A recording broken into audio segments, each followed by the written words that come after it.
decide to go in for a procedure, there are a few things which should keep in mind pre and post. Let me run you through those as well. So in case you've decided that you want to get a transplant done for yourself, I'm sure there is a stage before that you visited a doctor or dermatologist or XYZ, whoever, and who has advised you something before that. And one of the most common things to restore hair before you go for a transplant is finasteride and minoxidil. Now, minoxidil is a drug which is like, if a wheel is churning, it is like a nail. It is going to just, if you put that nail, the wheel will stop churning. And the minute you're going to remove that nail, the wheel starts to churn again. So that is exactly what minoxidil does. Minoxidil is a great drug. It will keep helping you till the time you're using it. But if you decide to go for a procedure, my advice would be that you have to stop using minoxidil for a while so that the doctor knows exactly what the concern area is and what is the area which minoxidil is only helping temporarily. So the minute you stop using minoxidil, it will give that zone to the doctor where he knows exactly where he has to plant.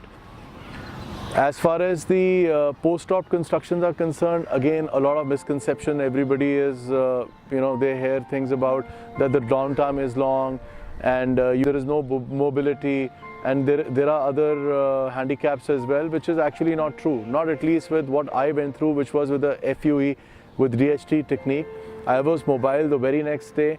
The day I got my procedure done, I took it easy just for an evening after that. The next day I was there up in my office doing my normal work. There was no physical handicap which it let me. The only thing is that my head was covered, because that is important for the first 7 days, that you're not washing your hair. So it was covered with a sterile cap, and on top of it I was allowed to wear a loose baseball cap. So anybody who saw me with the cap could not actually tell what has happened. But aesthetically, if you ask me, that is not a look which you can carry off for a marriage, or you can carry on in a big public meeting. So this is one very crucial thing, that whenever you pick a date, make sure that you're under 7 days distance from anything important happening in your life. Otherwise, post-op, that you just have to be sure that your transplanted area is not getting touched, it is not getting rubbed. More or less, there is nothing else which you have to worry about. It's all good after the head wash. You can go dive under in the sea after that. It doesn't change anything.